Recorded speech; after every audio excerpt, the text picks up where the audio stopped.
दोस्तों जय हिंद। स्वागत है अपने यूट्यूब चैनल लाइव स्कूल में। आपको पता है कि आगामी समय में बहुत सारे एग्जाम होने वाले हैं, जैसे UP PAT, UP triple SC, UP PCS की परीक्षा होनी है, यूपी सुपर टेट की परीक्षा होनी है। दोस्तों रेलवे में ग्रुप डी और एनटीपीसी की परीक्षा होनी है, और दोस्तों बैंक और एसएससी की परीक्षा होनी है। इन सभी परीक्षाओं में दोस्तों जीएस का एक पोर्शन पूछा जाता है। इस पोर्शन में दोस्तों सबसे ज़्यादा ये कन्फ्यूजन रहता है कि क्या पढ़ें, कहाँ से पढ़ें, जिससे कि प्रश्न परीक्षा में देखने को मिल जाए। तो दोस्तों उसी कन्फ्यूजन को दूर करने के लिए यहाँ पर श्रृंखला चलाई जा रही है, उसमें कुछ वीडियो आपको बना दी गई हैं दोस्तों। अभी दोस्तों आगे भी ये कंटिन्यू रहेगा। इसमें क्या है दोस्तों, इस श्रृंखला में आपके लिए जो टॉप मोस्ट इम्पोर्टेंट जीके और जीएस के क्वेश्चन होते हैं वो डिस्कस किए जाते हैं दोस्तों। और यकीन मानिए ये प्रश्न या तो किसी न किसी परीक्षा में आए हुए होते हैं, या दोस्तों आने की संभावना बहुत अधिक होती है। ठीक है, तो एक भी प्रश्न को आप स्किप ना करें, मिस ना करें, और अगर जो प्रश्न नहीं आता है तो अपनी नोटबुक में जरूर लिख लें। ठीक है, कोशिश करता हूं दोस्तों कि आपको एक प्रश्न से ही बहुत सारे प्रश्नों का या बहुत सारे उत्तर आपको मिल जाए। ठीक है, चलिए पहला प्रश्न हम देख लेते हैं। हमारी आकाशगंगा का क्या नाम है? ए ऑप्शन है मंदाकिनी, बी ऑप्शन है देवयानी, सी ऑप्शन है दुग्ध मेखला, और डी ऑप्शन है इनमें से सभी। तो आप जल्दी से टिक कर लो कि इसका राइट आंसर क्या लगा दूं। बिल्कुल सही बता रहे हैं कुछ लोग। देखिए हमारी आकाशगंगा, तो सबसे पहले ये समझिए आकाशगंगा होती क्या है। तो दोस्तों आपको पता है कि हजारों करोड़ों अरबों तारों को मिला के, अरबों तारों को मिला के दोस्तों एक बनती है आकाशगंगा। क्या बनती है? आकाशगंगा।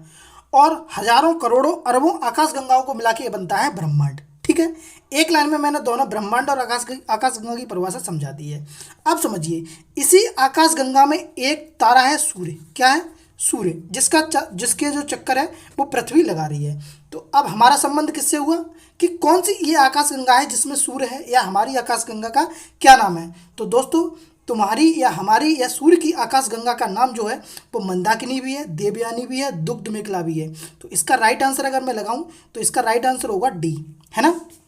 तो अब बता दोगे प्रश्न आएगा। ये प्रश्न कई बार पूछा गया है, तरह तरह से पूछा जाता है, और मैंने पूरे पूरे सारे के सारे प्रश्न 3-4 क्वेश्चन एक एक प्रश्न में कर दिए हैं। तो इसका राइट आंसर होगा डी, हमारी आकाशगंगा का नाम होगा इनमें से सभी, यानी कि मंदाकिनी भी है, देवयानी भी है, दुग्ध मेखला भी है। चलो अगला प्रश्न देखेंगे। दोस्तों आपसे एक गुजारिश है, इस वीडियो को शेयर कर दीजिए प्लीज़। जितने भी लोग कॉम्पिटिटिव एग्जाम की तैयारी कर रहे हैं, चाहे किसी भी एग्जाम की तैयारी कर रहे हो, चाहे वो शिक्षक भर्ती की कर रहे हो, चाहे वो एनटीपीसी कर रहे हो, group D, SI, SSC, UP PAT, UP triple SC, UP PCS, दोस्तों सभी परीक्षाओं में ये प्रश्न पूछे जाते हैं आपसे। तो चलिए अगला प्रश्न देख लेते हैं। कौन सी रेखा ग्लोब को 2 बराबर भागों में बांटती है? अच्छा प्रश्न है आपके लिए, बताओ कौन सी रेखा ग्लोब को 2 बराबर भागों में बांटती है? बताओ।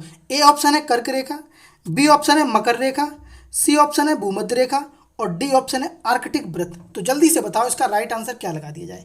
तो दोस्तों मैंने ये ग्लोब बना दिया। अब पता है आपको, ये पूछ रहा है कि ग्लोब को 2 बराबर भागों में, यानी कि ये 2 बराबर भागों में हमने ये इस रेखा से बांट दिया। तो इसी रेखा का नाम पूछा है आपसे, इस रेखा का नाम क्या है?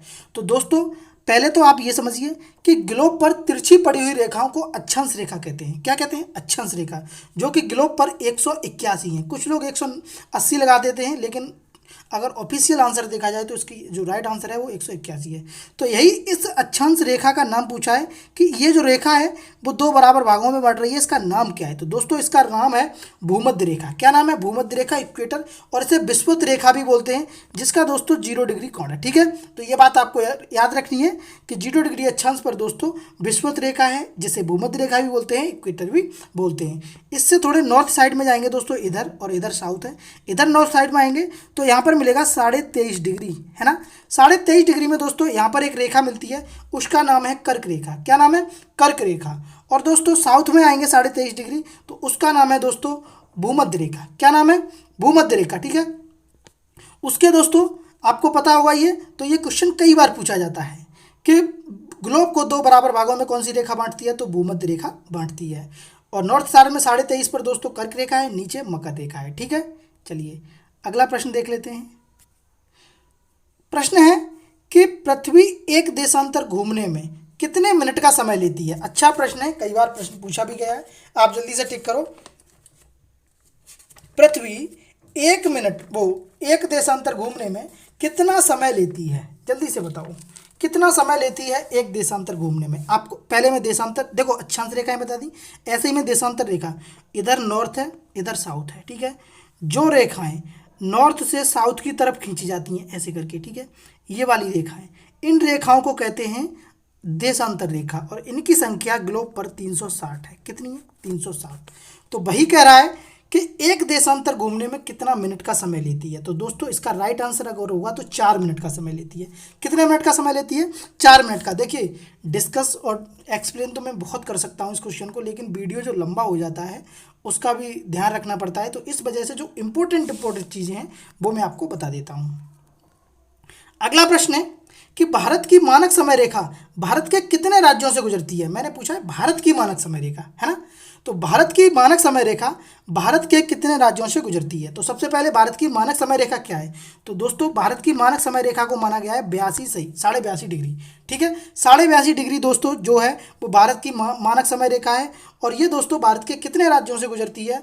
तो आप इसका राइट आंसर लगा दीजिए कि ये भारत के 5 राज्यों से गुजरती है, ठीक है। कितने राज्यों से गुजरती है? 5 राज्यों से गुजरती है। जल्दी जल्दी राज्य के नाम लिख लीजिए। देखिए यूपी से गुजरती है, आपको पता है इलाहाबाद में नैनी है, वहाँ से गुजरती है ना यूपी में। दूसरा एमपी से गुजरती है, तीसरा छत्तीसगढ़ से गुजरती है, उड़ीसा से गुजरती है, और आंध्रा से गुजरती है, ठीक है। इतने जो राज्य हैं 5 राज्य वहाँ से गुजरती है, ठीक। तो ये बात आपको याद रखनी है कि भारत की मानक समय रेखा भारत के कितने राज्यों से गुजरती है दोस्तों? तो 5 राज्यों से गुजरती है, मैंने बता दिया है, ठीक है। 8 राज्य कुछ ध्यान में आ रहा है? तो दोस्तों एक कर्क रेखा है जो कि भारत के 8 राज्यों से गुजरती है। कहाँ से? 8 राज्यों से गुजरती है। कमेंट बॉक्स में आप जरूर बताइए कि किन किन राज्यों से गुजरती है। अगर मैं यहाँ बताऊंगा तो वीडियो थोड़ा लंबा हो जाएगा, आप कमेंट बॉक्स में प्लीज़ ज़रूर बताएं कि वो राज्य कौन कौन से हैं, ठीक है। अगला प्रश्न है, भारत की सबसे लंबी तट रेखा वाला राज्य कौन सा है? बहुत अच्छा प्रश्न है। भारत की सबसे लंबी तट रेखा वाला राज्य कौन सा है? मैंने प्रायद्वीपीय भारत बता दिया है। तो ए ऑप्शन है आंध्र प्रदेश, बी ऑप्शन है गुजरात, सी ऑप्शन है गोवा, और डी ऑप्शन है महाराष्ट्र। तो बताओ भारत की सबसे लंबी तट रेखा वाला राज्य कौन सा है? जल्दी से बताओ। तो देखो सबसे पहले तो ये समझो तटरेखा क्या पूछ रहा है। तो यानी कि वह राज्य बताइए जो समुद्र के किनारे बसे हुए हैं और उनमें सबसे लंबी सीमा रेखा समुद्र के साथ साझा करता है, वह राज्य कौन सा है? तो दोस्तों मैं आपको बता दूं कि सबसे पहले तो आप ये समझिए कि भारत के कितने राज्य दोस्तों, देखिए गुजरात, महाराष्ट्र, गोवा, कर्नाटक, केरल, तमिलनाडु और आंध्र प्रदेश, और दोस्तों उड़ीसा और पश्चिम बंगाल, इतने राज्य दोस्तों जो तट रेखा से सीमा रेखा लगाते हैं, ठीक है। तो इनमें ये पूछा है कि सबसे लंबी तट रेखा वाला राज्य कौन सा है? तो दोस्तों सबसे लंबी तट रेखा वाला राज्य की बात करें तो वो है गुजरात। कितना है? गुजरात। और टोटल कितने राज्य सीमा रेखा लगाते हैं समुद्र से? 9 राज्य, ठीक है। अच्छा सबसे छोटी पूछे जाए तो गोवा लगाएंगे। क्या लगाएंगे? गोवा। और सबसे बड़ी पूछी जाए तो गुजरात लगाएंगे, ठीक है। ये बात आपको याद रखनी है। चलो अगला प्रश्न देखेंगे। अच्छा प्रश्न है, कई बार पेपर में आया है। अगला प्रश्न नंबर 6, पाक जल संधि किन 2 देशों के बीच है? भारत और पाकिस्तान, भारत और चीन, भारत और श्रीलंका, और अफगानिस्तान और पाकिस्तान। इसी प्रश्न से दोस्तों मैं आपको 4 से 5 क्वेश्चन क्लियर कराने वाला हूं जो कि पेपर में हर बार कई ना कई तरीके से पूछे जाते हैं। तो दोस्तों पाक जल संधि किन 2 देशों के बीच है, आप पहले ये बताओ। तो कुछ लोगों का सही आंसर आया है, इसका राइट आंसर होगा वो होगा भारत और श्रीलंका, ठीक है। क्या हुआ दोस्तों? भारत और श्रीलंका के बीच पाक जल संधि पाई जाती, पाक जल संधि है, ठीक है। ये बात आपको पता होगी ये, ठीक है, इधर साइड पे। तो पाक जल संधि इसकी स्पेलिंग होती है PALK, ठीक है। तो पाक जल संधि भारत और श्रीलंका के बीच में है। अगर दोस्तों मैं भारत और पाकिस्तान के बीच में बात करूंगा कि इन दोनों के बीच कौन सी रेखा है, तो दोस्तों रेड क्लिफ रेखा है। कौन सी? रेड क्लिफ रेखा जो है वो भारत और पाकिस्तान के बीच है। चीन के बीच दोस्तों मैकमोहन रेखा है। कौन सी है? मैकमोहन रेखा है दोस्तों, ठीक है। और अफगानिस्तान और पाकिस्तान के बीच दोस्तों डूरंड रेखा है। कौन सी? डूरंड रेखा है। पहले दोस्तों ये भारत और अफगानिस्तान के बीच में हुआ करती थी, उसके बाद पाकिस्तान अलग हुआ, उसके बाद ये पाकिस्तान और अफगानिस्तान के बीच डूरंड रेखा हो गई, ठीक है। तो इतने क्वेश्चन आपको याद होने चाहिए। इसका राइट आंसर होगा वो होगा भारत और श्रीलंका पाक जल संधि। कुछ लोग इसे पाक के देख के पाक लगा देंगे, लेकिन ये गलत हो जाएगा आपका। इसका राइट आंसर होगा पाक जल संधि श्रीलंका के बीच में है। अगला प्रश्न है, इस प्रश्न से मैं 4-5 क्वेश्चन क्लियर कराऊंगा। वीडियो थोड़ा लंबा हो जाए कोई टेंशन नहीं है, लेकिन आपको प्रश्न समझ में आने चाहिए और पॉइंट अच्छे से डिस्कस हो जाना चाहिए। अगला प्रश्न है कि भारत का दक्षिणतम बिंदु कौन सा है। ए ऑप्शन है इंदिरा कॉल, बी ऑप्शन है इंदिरा पॉइंट, सी ऑप्शन है सर क्रीक और डी ऑप्शन है बलांगू। बलांगू या केवथू, आप बताओ अब कौन सा है, जल्दी से बताओ। तो दोस्तों भारत का दक्षिणतम पॉइंट की बात करी जाए तो दोस्तों भारत के दक्षिणतम पॉइंट है वो है इंदिरा पॉइंट। क्या है दोस्तों, इंदिरा पॉइंट है। कहाँ है, इंदिरा पॉइंट है दोस्तों, जो कि ग्रेट निकोबार द्वीप पर स्थित है। ये देखिए भारत है, इधर अंडमान निकोबार है, तो यहाँ पर स्थित है, ठीक है, यहाँ पर, ठीक। तो इंदिरा पॉइंट है दोस्तों, जो कि ग्रेट निकोबार द्वीप पर स्थित है, ठीक। तो भारत का दक्षिणतम बिंदु कौन सा है, इंदिरा पॉइंट है। अब मैं यही पूछूं कि भारत का उत्तरी बिंदु कौन सा है, तो इंदिरा कॉल है। कौन सा है दोस्तों, इंदिरा कॉल है। भारत का पूर्वी बिंदु कौन सा है दोस्तों, तो केवथू या बलांगू है, जो आंध्र प्रदेश वो अरुणाचल में है दोस्तों। अगर मैं ये पूछूं कि भारत का पश्चिमी बिंदु कौन सा है, तो सर क्रीक है। कौन सा है, सर क्रीक, जो कि गुजरात में है। मैंने 4 या 5 क्वेश्चन आपको बता दिए हैं, बहुत इंपॉर्टेंट है, आते भी हैं एग्जाम में, ठीक है। चलिए प्रश्न नंबर 7 से पहले सुन लीजिए आप लोग, वीडियो को लाइक करिए और अगर वीडियो ठीक ठाक लग रहा हो तो चैनल को सब्सक्राइब कर लीजिए, क्योंकि ऐसे ही क्वेश्चन करंट अफेयर्स के और जीएस के दोस्तों आपको डेली के डेली मिलेंगे। बहुत अच्छे प्रश्न आए हुए हैं। और प्लीज़ एक काम कर दीजिए, वीडियो को शेयर जरूर कर दीजिए जितने भी लोग कॉम्पिटिटिव एग्जाम की तैयारी कर रहे हैं। चलो अगला प्रश्न देख लेते हैं। महाद्वीपीय विस्थापन सिद्धांत वैगनर जी, अल्फ्रेड वैगनर जी ने दिया था, वो कब दिया था। प्रश्न आपसे पूछा जा रहा है कि कब दिया था, तो दोस्तों बताओ। तो महाद्वीपीय विस्थापन का सिद्धांत अल्फ्रेड वैगनर जी ने दिया था, वो दिया था दोस्तों 1912 में। क्या दिया था, 1912 में दिया था। और कहा था दोस्तों कि महाद्वीप का विस्थापन होने से पहले एक भूखंड होता था, पूरा भूखंड, उसका नाम था पेंजिया। क्या नाम था, पेंजिया। उसके बाद दोस्तों ये अलग हुआ और 2 भागों में बट गया। और 2 भागों में किस किस में बटा, एक लॉरेंजिया यानी कि नॉर्थ साइड में लॉरेंजिया, इसे अंगारा लैंड भी कहा गया, और इधर दोस्तों गोंडवाना लैंड, ठीक है। 2 भागों में बटा। और फिर दोस्तों ये लॉरेंजिया 3-4 भागों में बटा और इधर भी 3-4 भागों में बटा, ठीक है। ऐसे दोस्तों किसी दिन मैं अलग से ये विस्थापन पढ़ा दूंगा। तो इसका राइट आंसर होगा महाद्वीपीय विस्थापन का सिद्धांत 1912, ठीक। चलो अगला प्रश्न है कि भारत की सबसे लंबी नदी कौन सी है।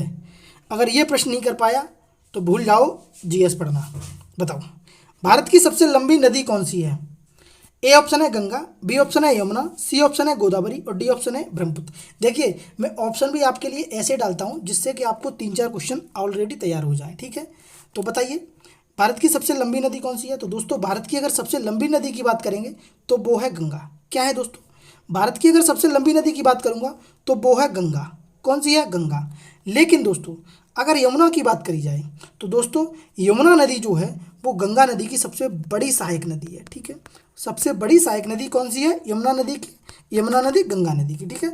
अगर ये पूछा जाए कि भारत की सबसे लंबी सहायक नदी कौन सी है तो यमुना नदी। गोदावरी नदी से कुछ याद आ रहा है आपको, मैं बताता हूँ। देखिए दक्षिण भारत की, प्रायद्वीपीय भारत की सबसे लंबी नदी की बात करी जाए तो वो है गोदावरी नदी। कौन सी, गोदावरी नदी, ठीक है।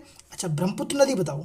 तो ब्रह्मपुत्र नदी दोस्तों भारत की सबसे चौड़ी नदी है। कौन सी है, भारत की सबसे चौड़ी नदी है, जो कि मानसरोवर झील के पास चेमा इंगडुंग ग्लेशियर से निकलती है। वहाँ पर दोस्तों इसे सांगपो नाम से जानते हैं, ठीक है। चलिए अगला प्रश्न है और लास्ट प्रश्न है। आपसे एक गुजारिश है कि अब तक जितना भी स्कोर किया है प्लीज़ कमेंट बॉक्स में ज़रूर आंसर बताइए। ग्लोब पर भारत की स्थिति क्या है, ग्लोब पर भारत की स्थिति क्या है, बताओ।